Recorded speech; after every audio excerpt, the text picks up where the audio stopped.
Hey Tegan, what's in the bag?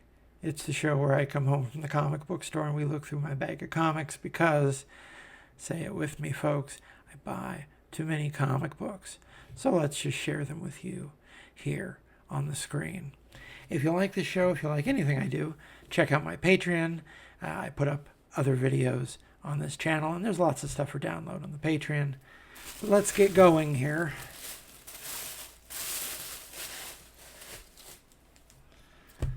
Let's start off with the Smurfs. Paper Cuts, they're the American licensor of this material. For some reason they put, the reason is the Summer Olympics. They put out a special comic size special to commemorate the Olympics, so it was a story that I'm not familiar with, so it came home with me. The Smurfs by Peyo, and this story is by Yvonne Delport and Peyo. I like the credits here. Joe Johnson, Smurflations. Adam Grano and Charles Pritchett, Smurfic Design. Janice Chang, Lettering Smurfettes. So, these books were lettered by famous 80s Marvel letterer. Oh, she worked at the company before and after, but I associate her with the 80s books that she worked on. And I want to say she's working digitally now, too, because just about everyone is working digitally and working digitally with fonts. I asked once on my social media if anyone was doing digital lettering freehand, which the technology is there. You could totally do if you wanted. But I don't necessarily think anyone is. I think people are just used to fonts being omnipresent, and, I guess I'm just a little bit older. I would like to see the handwriting of the letterer, if I could, if it's all the same. But, The Smurfs were born in 1958 in Belgium. Benny Breakiron was created in 1960. These stories respect the artwork and writing as originally created per the wishes of the authors and their publisher. However, they may contain outdated cultural depictions and gun violence. Rather than remove the content, we want to acknowledge its harmful impact, learn from it, and spark conversations to create a more inclusive future together. Pretty much boilerplate what you're going to find in any of this material. The Smurfs, occasionally, if you go back and look at the older Peyo stories, you find some material that isn't completely Smurfy, if you know what I mean. I'm not a Smurf completist, but Paper Cuts, they put out nice kid-sized volumes of all the original. I think they completed the run of all the original Peyo Smurf material, and everyone should have 2 or 3 of them on their shelf just to flip through. I don't necessarily know if you need to go all out and read them all, because they do get rather repetitive, just like on the cartoon. And you see, if you've never seen the original Smurfs material, or the Schultz material, the cartoons that we got as kids in the 80s, at least, were pretty accurate to what the original comics were. Even down to, Peyo has a very simple, elegant, accessible ink line that animates, quite well. So this is an Olympic-themed story. So someone decides to throw Olympic games, and there's Brainy Smurf. He's got the ref's jersey on, and he's throwing down yellow cards for everyone, which,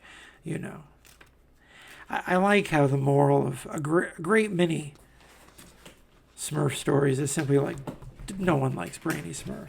Do not be like this man. Or people will dislike you. Even if he's right sometimes, people will still dislike you. See, what can I say? I used to skip school to stay home and watch the Smurfs.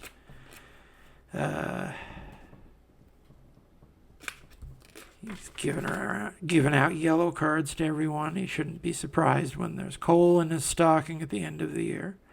They're doing the Smurf hammer throw. Hammer throw is hard if you've ever actually done any track and field games. I've done throwing a shot and a discus and the hammer. Those are actually hard things to do well. That's why they're Olympic sports. Well, there you go. Yellow card. He's getting bopped with the hammer. So yeah, for $4, you too can come home from the store with a comic-sized reprint of a nice Smurf story.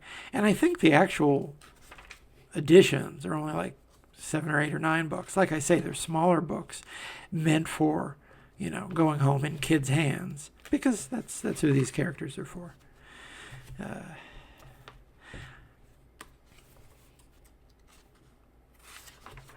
But I will sit down at some point later and I will read this and I will probably laugh at most of the really bad jokes. And poof. Oh, and the Smurfs are always being riven by factionalism. That's pretty much the go-to Smurf storyline that isn't Gargamel, is somehow a faction arises in these otherwise identical little men. And it just destroys everything, which, there's a lesson there for those of us. See, here we go. Graphic novels available from Paper Cuts. And they got 3 original Peyo stories to 1 volume of these Paper Cuts books. So, a recommendation for me, if you're on Amazon sometime and you need to get something that costs $8 for your order, there you go. You can't go wrong with giving them a shot. Like I say, you're probably not going to want to track down every issue of the Smurfs that's ever been published, but it's good comics. All right, let's flip through Detective Comics. I'm still reading Detective Comics. I'm a little bit behind, but this is the only Batman book, monthly Batman book, that I'm still buying, because Ram V, he's earned my trust at this point. He's had a number of different good artists. It looks like he's got, I'm guessing that's Stefano, Raffaele, and Lee Loffridge. And there's usually always a good creative team on the backups as well. And one of the main reasons I've been buying this is down to the cover artist for the Ram V run. That they've had a run of covers by this Evan Cagle fellow. They've been the primary covers for the book. And they're just absolutely gorgeous pieces. This is a nice piece. This is nowhere near as jaw-dropping as some of his covers have been. But it's a good enough run of covers to be a significant part of the purchasing decision. Considering the fact that I have read many Batman stories in my life, and I have, what's more, not read many other Batman stories.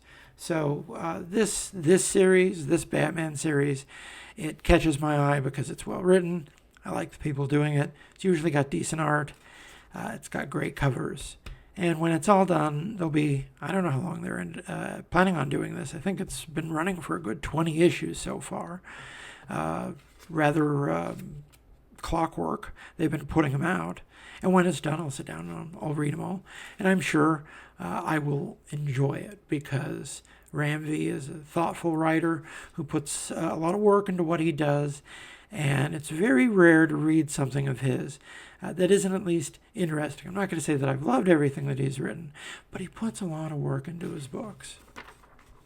Anyway, the long-term master plot here is we started off with the invasion of this group of supernatural boogums called the Asmer, and they do some sort of mind control and soul sucking and all that nasty stuff. And they were basically bubbling up from the underworld, fighting some of Batman's villains as well. And if I recall, the notes that they were hitting were Batman is getting old. He doesn't know if he can take this villain on because it represents a whole new paradigm coming into the city. And yeah, Two-Face is a big part of it as well. Dealing with a lot of development that's been given to Two-Face really in the last...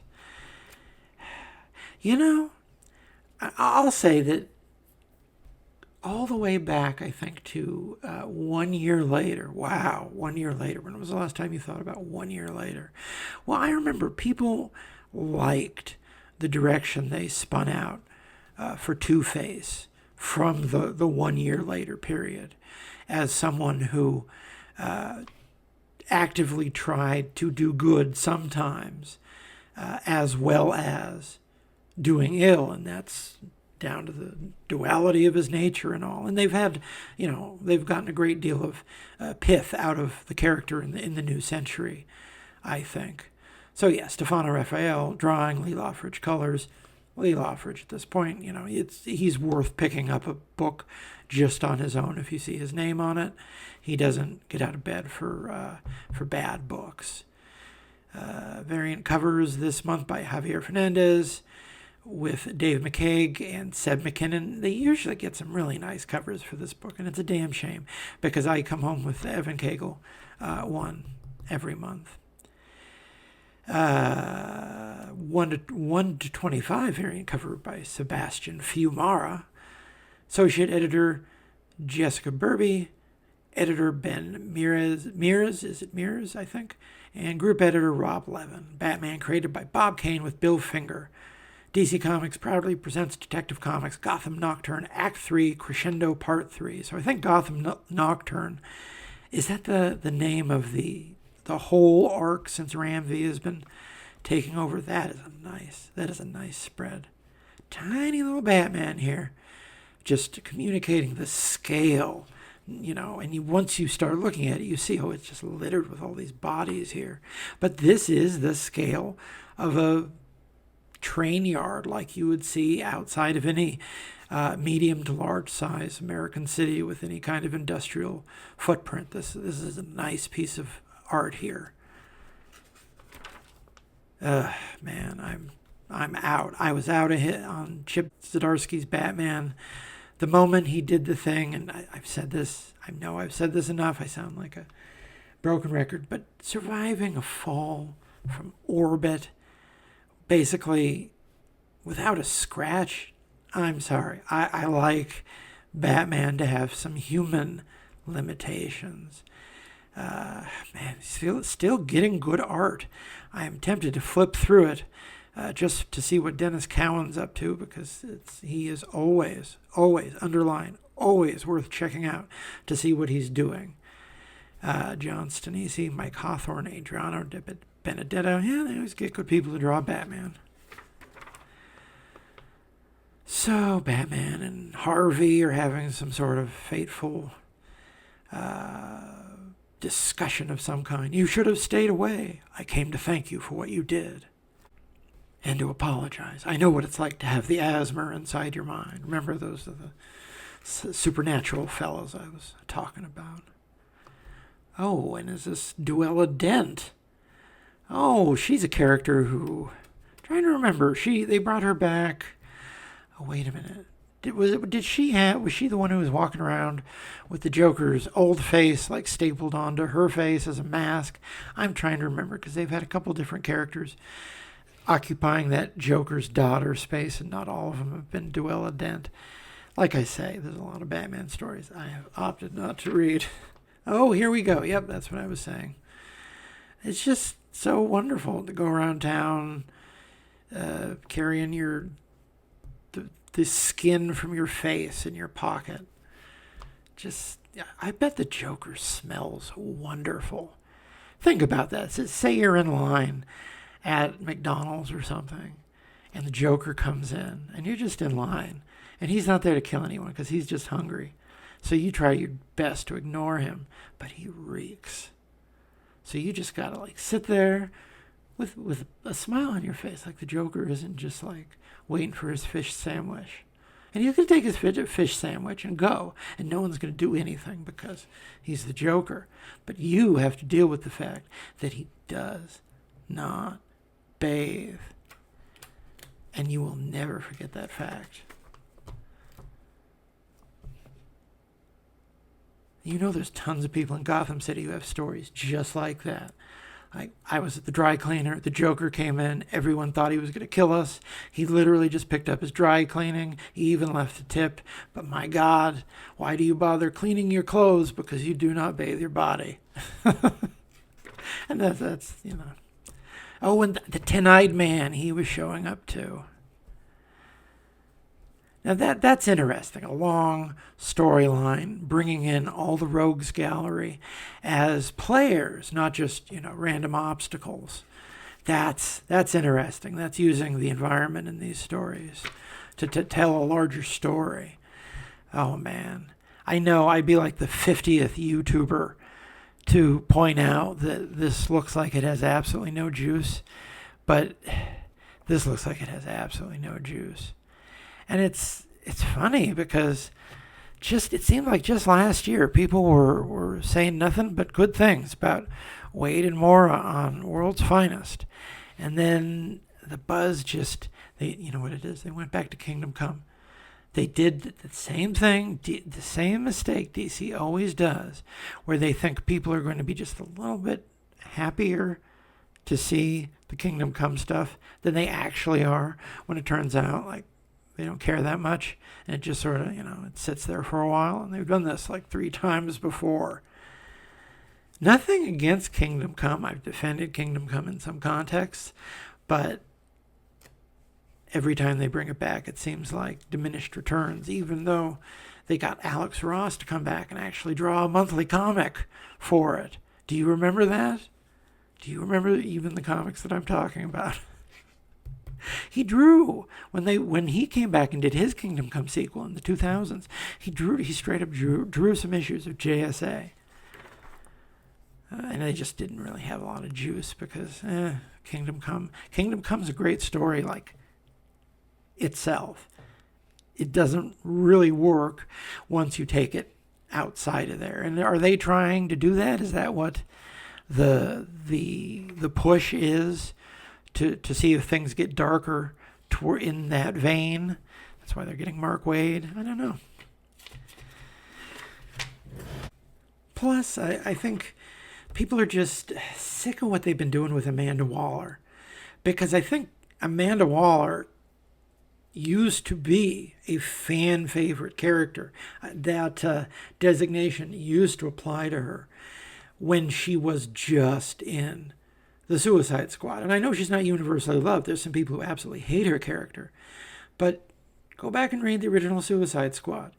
Amanda Waller works really well as a character who is not a hero, but is also not a villain. Someone who is often an antagonist, but who also often has, at least in her own mind, benevolent ends. She is a ruthless civil servant in the defense complex. That's who she is. And writer after writer has come along and tried to make her a big wheel in the DC universe, and it makes sense. But at the same time, she works best off on her own, where she can be in like that original Ostrander run of Suicide Squad, where she can be in just a little bubble of ambiguity, where it's all shades of gray all the time. And then you try to put her against Superman, and she becomes more of a villain. And it does a disservice to her character, and it's, I think, why I don't think anyone would describe her as a fan favorite anymore. She is simply in everything. So if you've noticed people dissatisfied with Amanda Waller, that's why. It's not that she's a bad character. It's that she's just overused and not used carefully. One of those characters in hindsight, you look back and it's like, yeah, she worked well when no other book was using her. So, she was pretty tightly controlled by one creator. And, that's true for a lot of characters. Man, this is a nice book. I like that there's a lot of black ink on the page. Really, really pops out against the fire that Lee Lofrich is giving us from the very first here. The fire is sort of this presence in the distance, these red skies. And what we see now, close up, is the city in flames. Oh, is someone... See, I'm a little bit behind. I guess I didn't realize someone was walking around in the Asbat's armor. That's great. I've been wondering. I think I've asked before on one of these videos at some point why they never do anything with that costume. And if they are, that's great. So who is this? Oh, yeah. So the Joker just gave up after she was trying to get her life together. And now she's a villain again, which tends to happen when the Joker is a destabilizing presence in your life. So we got, what was I just saying? We got Alex Packnadel writing backup for Lissandro Estherren, Patricio DePelche colors. Man, this is nice. This is definitely a very European look. Someone who came up reading a lot of Eduardo Rizzo. I saw that they got Eduardo Rizzo to draw the new iteration of the Batman Last Halloween. And he's pretty much the only person they could get that could come anywhere near to capturing. I mean, the only reason those books, they're terrible mysteries, absolutely preposterous stories. And yet, they're worth at least flipping through, get them out of the library at some point, just to see Tim Sale's art. And you think, well, it's a damn shame that Tim Sale, who was a fairly prolific and extraordinarily talented artist, he just got in really solid with that writer very early. Oh, this. I've been looking forward to this new Zatana book. In fact,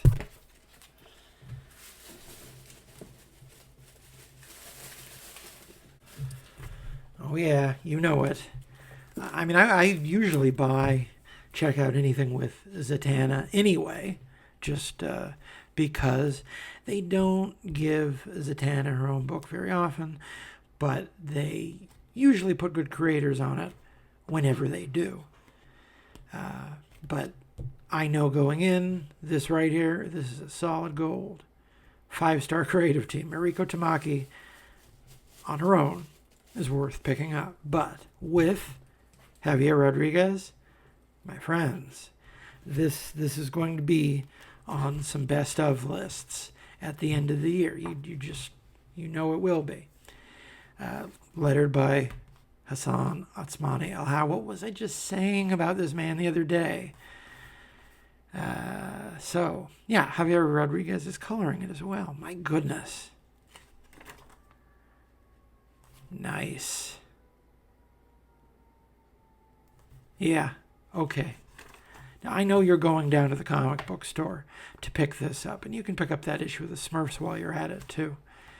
$5.99. For $5.99, for the regular cover A, they should at least have give me a thicker comic with a spine on it. I know. I'm preaching to the choir here, I hope. My God. Look at this. You want to see magic? I'll show you magic.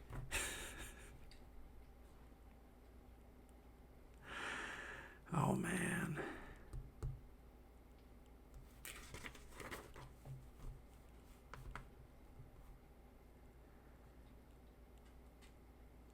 Look at this. I mean, it's just, you flip the page and your jaw drops anew. It's just so good. This, friends, this. I'm not going to talk about this on the TikTok anytime soon because I'll save up and actually do this series in one go when it's done.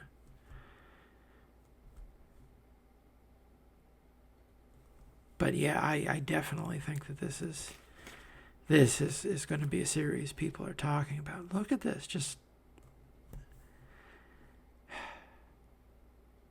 now, Ms. Tamaki, she knows what she's doing. She knows how to serve this man up a pitch that he can hit out of the park. My goodness.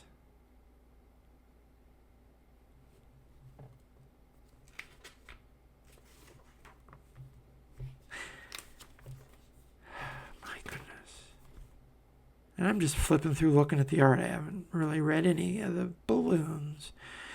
Time to be entertained. Sound like fun. She should be doing it at the Sphere.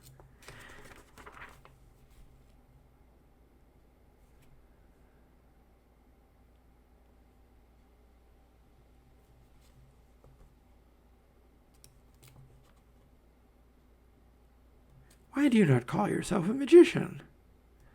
My niece here, Freddie, was just saying how strange it is. You never say the word magic. I do tricks. That makes sense. I do tricks, not magic.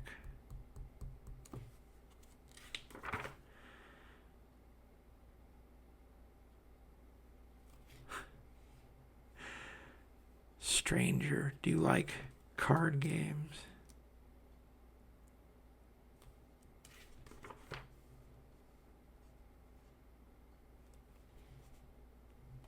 Uh-oh.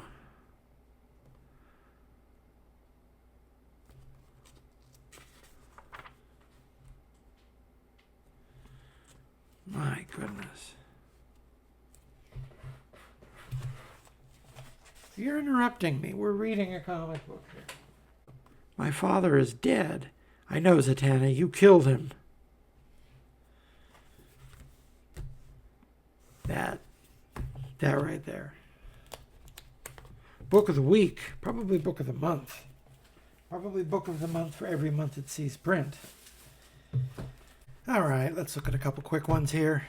I'm still picking up the Darth Maul Black, White, and Red. I usually give the Black, White, and Red series at least a look. I didn't get the one they did for the Aliens franchise. I didn't much, the creator list didn't stick out at me. But I bought the Darth Vader Black, White, and Red, and that's actually a very nice collection of comics that we may end up reading on the TikTok. And, you know, I usually pick up anything with my boy Darth Maul on it. That's just how it is, I'm sorry to say.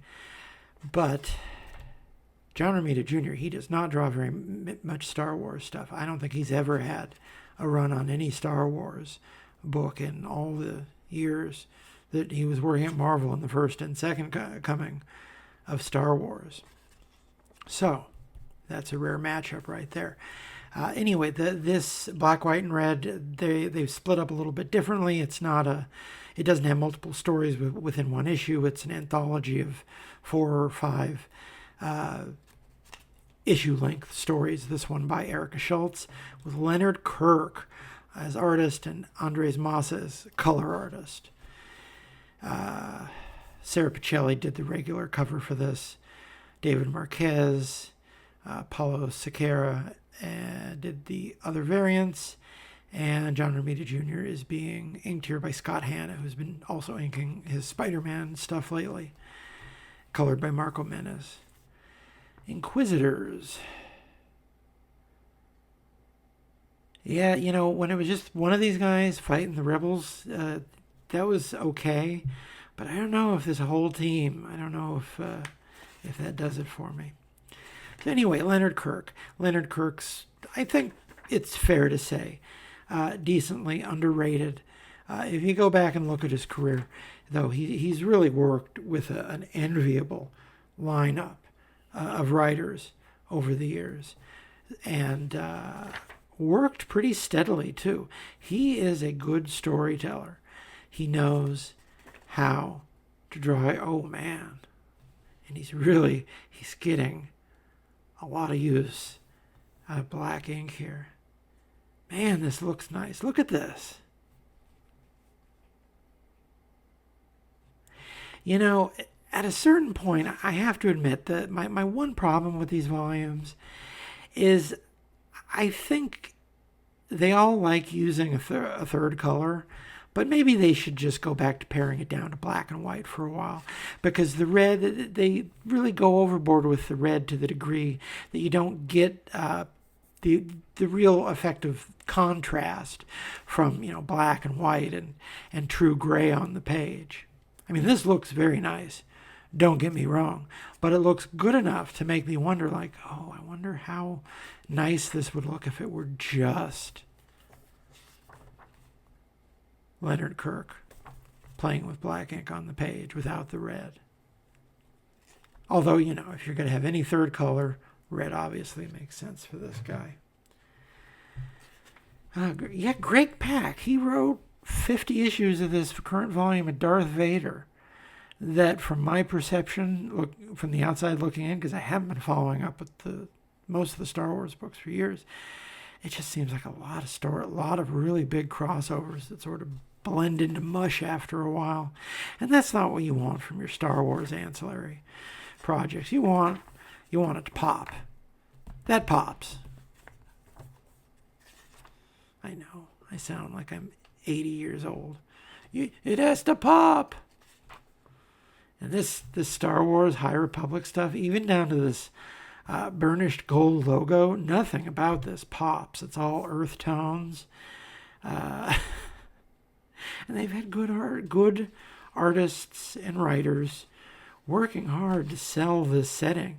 But this is where the Acolyte set, isn't it? The new one. I'm really behind even on any of the TV shows. So that'd be one thing that I think people have had a decent reception for. Oh man. That's why you gotta like this guy, and why he doesn't show up very often. I mean, because he dies in episode 1, and then he comes back as he's crazy and he's a spider, and the arc they send him on is great, but just this original version of him where he's basically, Clive Barker Cenobite in Sith garb here. And, made indelible by Ray Park's physical performance as well. Definitely a character who communicates so much more in their body language than in the 2 or 3 words they have that are dubbed by Peter Serafinowicz. I know this is way more than you needed to know about Darth Maul, but are you surprised that I know it?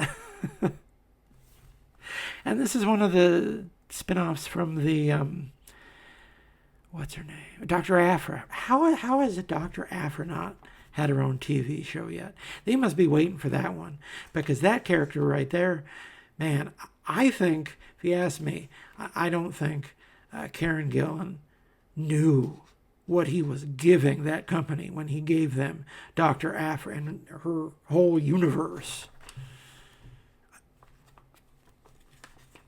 Yeah, I mean, so much of the rest of this Star Wars stuff, especially the High Republic stuff, even if it has decent creators or whatever. Charles Soule and Giuseppe Camuncoli Darth Vader. I've read part of this. It's pretty good. Definitely more action-oriented after the Karen Gillan run of Darth Vader, which is, I mean, probably, without question, the best Star Wars has been since it's been at Marvel. A very generative run for the franchise. He gave Star Wars an immense amount that they haven't even used. And, I don't envy Charles Soule after having to come in after basically a character defining. If you can say any comic book run would be character defining for Darth Vader, Kieran Gillen wrote it. And then Charles Soule had to come in and, how do you follow that? And what I recall is that he just went for a faster pace action approach. And, it worked.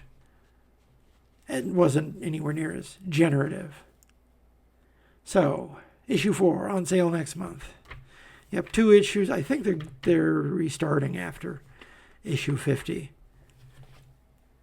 Luke joins the dark side. Oh, well, they've only been teasing that one for the existence of Star Wars. I want to say I saw some art from the first issue of this on social media, and it really impressed me enough that it stuck in my mind. And it's from this I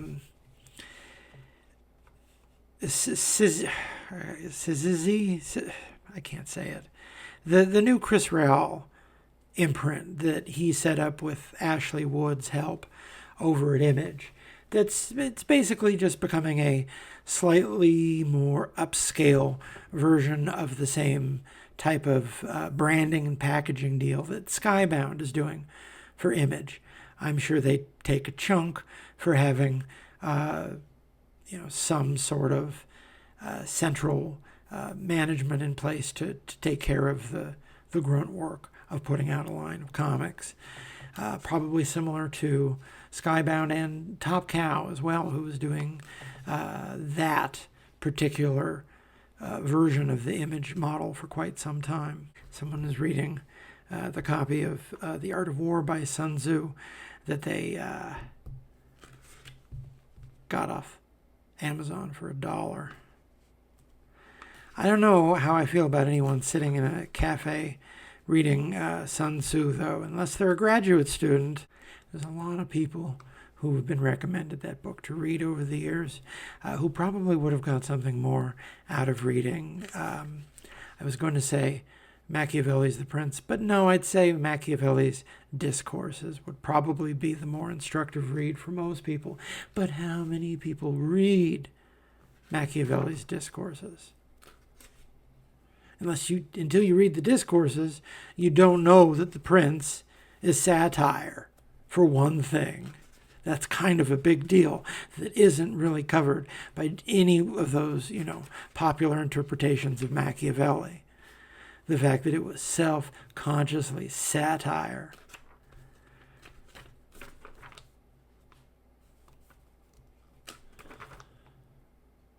But you'd only know that if you'd also read the book where he goes into rather greater length talking about the pitfalls of Roman republicanism. I know where this has nothing to do with this Image comic, but it looks nice. This is a nice looking book. Just flipping through it, no idea what it's about. Looks like it's some kind of thriller of some kind. Nice stuff.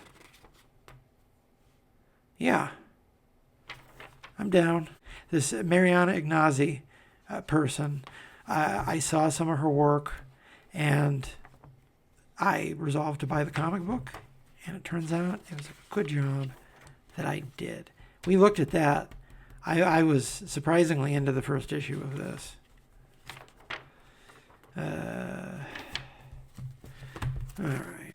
We got time to flip through one more, because I wanted to at least acknowledge when you go into the comic book store this week, it's probably 3 things that you want to bring home with you. That Zatana book, the Smurfs reprint, and now Marvel just put out a facsimile of Godzilla #1 from 1977. They're doing a new omnibus. Now, if you're old enough like me to remember the last time they reprinted the Godzilla material, that was I think 2004, 2005, they put out an Essentials version of it in black and white. And it was apparently a one-time thing. Toho gave them the license for one printing. So you actually saw the book on the shelves for years because people ordered lots of copies. But I think eventually the market got scarce, and suddenly, everyone wants Godzilla because there's always a new generation wanting to learn about Godzilla. He seems quite evergreen and more popular in the United States than ever. But he's always been popular in the United States, popular enough to have his own Marvel comic, which ran for a good couple years and had interesting art from Herb Trimpe. I've been on a Trimpe kick lately, I admit, because we've been reading those Herb Trimpe serials in that Savage Tales magazine, which are hands down, I cannot stress how gorgeous the Herb Trimpe strips in Savage Tales are. If you take nothing else, I'd say even more than the John Severin, because John Severin is good. You maybe do not know how good Herb Trimpe is, because you have not seen the strips from Savage Tales. You need to track those down, please. And I think by his own admission, he had a ball drawing this. He drew a very distinctive Godzilla with rather heroic proportions. Godzilla can't usually do much with his arms. They're kind of vestigial in most instances. They're not vestigial in the Marvel universe. He just doesn't look the same. They don't really care, though. And if you think about it now, I think this is fantastic, because this version of the character, it looks different. It looks kind of funky. It looks a little bit like, Herb Trimpe. He's got his Jack Kirby pants on, and he's trying to draw a version of how Jack Kirby could draw Godzilla. But straight up, I think Kirby, I don't think he ever drew Godzilla, but I think he would have had enough respect for Godzilla to get closer to model than this. He's being inked here by Jim Mooney, and Doug Moench is writing. The great Doug Moench, who wrote all those great Master of Kung Fu, great Batman stories. Well, he also wrote some Godzilla here. I don't know if he wrote the whole run, but yeah. Godzilla's just running around America and dealing with Marvel characters for a couple years. And that's why I have to admit I was really surprised when they announced the Godzilla versus JLA thing, because I thought for sure Godzilla was going to be doing something with Marvel, especially after Legendary Pictures broke up with Warner Brothers. That seemed rather in the cards, but maybe the JLA thing had been building for a while. The fact that they're doing the omnibus again with Marvel at the same time that they're doing the JLA crossover, although that's Toho.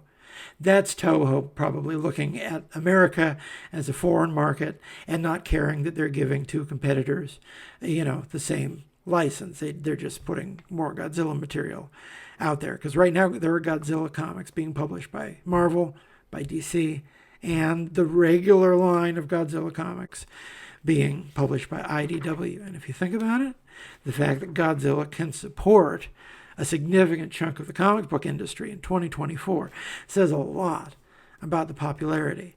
Like 2 different Godzilla movies came out last year, plus a TV show. And other than people grumbling that they don't like the American version, no one is saying that there's too much Godzilla material. We are not anywhere near. Man, look at this. Look at this. He's having fun. Our boy is having fun drawing all the S.H.I.E.L.D. agents getting completely wrecked by Godzilla. He is at least more Godzilla than the Matthew Broderick Godzilla was, which, I saw at a preview screening the night before. And let me tell you something. That preview screening of Godzilla 96, the mood turned weird in that room. It was not a happy audience that let out of that movie. Man, look at this. Look at this.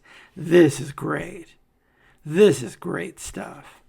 Because it's off model, but it's still, definitely recognizable immediately as Godzilla. There's a little cartoon here, drawn by Dave Cockrum, who draws, even in just one little cartoon panel, he draws a much more on-model Godzilla, because, of course, Dave Cockrum is going to do that. There's an Archie Goodwin editorial. Now that is a healthy subscription ad right there. That's not an unhealthy publishing line. These are all series that lasted years and years.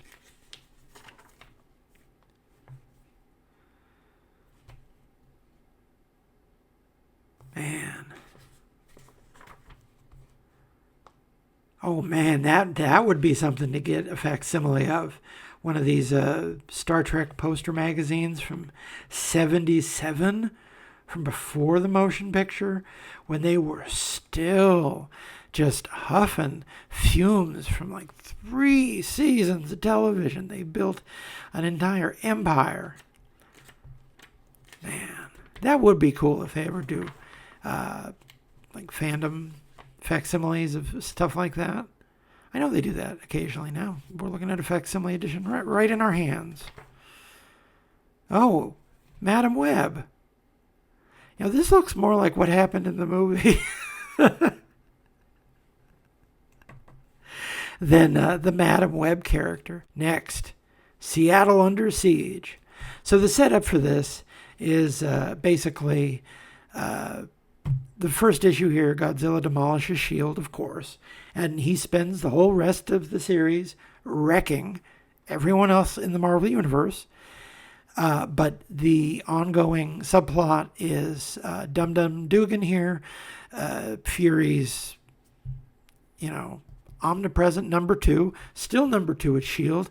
They even had to retcon him as an LMD because the real Dugan was too old, but they still have a Dum Dum Dugan walking around S.H.I.E.L.D. right now in the Marvel Universe. And his job was to fight Godzilla. And in fact, in one of the early issues of Transformers, I want to say issue 3 of the Transformers, the one with Spider-Man, Dum Dum Dugan also has a cameo where he says something like, I know they're going to stick me on this one just like they stuck me with the damn lizard. So if they came back and had more Marvel Godzilla, Dum Dum Dugan could pick up right where he left off. Godzilla has an arch enemy in the Marvel Universe, and his name is Dum Dum Dugan. This is a great series. You should read it. It's fun. I'm not going to tell you that it's maybe high art, but if you're a Godzilla fan, it is decent Godzilla, and interesting just for, the weird factor that he fights Thor and the Fantastic Four, and they take some Pym particles and they shrink him down to the size of a rat, and then he gets lost in the sewers in New York and has to fight a sewer rat. It's interesting stuff that you're not going to see in any other Godzilla story, and I'm probably going to have to get this omnibus when it comes out here in a little bit. All right, so that's the show. Check out the rest of my channel. I got lots of material on lots of different comic books. I do daily comic book reviews on TikTok, Instagram. I have a podcast with Claire Napier. It's called Udder Madness. We talk about Top Cow comics. We will be having a special episode around the release of the first issue of the new volume of Witchblade. Do not worry, we have already discussed it. Even if I believe we're taking a little bit of a summer sabbatical, we will be making sure to do that. What else? I should have something at the journal at some point. I admit I'm kind of being lazy. I did weekly reviews last year. Weekly. I can be lazy if I want to. I've earned the right. Anyway, check out the Patreon. Please make sure to tell all your friends about this show. I went and bought a microphone. I have put effort into the cultivation of this online hashtag content for your enjoyment. Please, have a wonderful day. Take care of yourself. Take care of the world. Be good.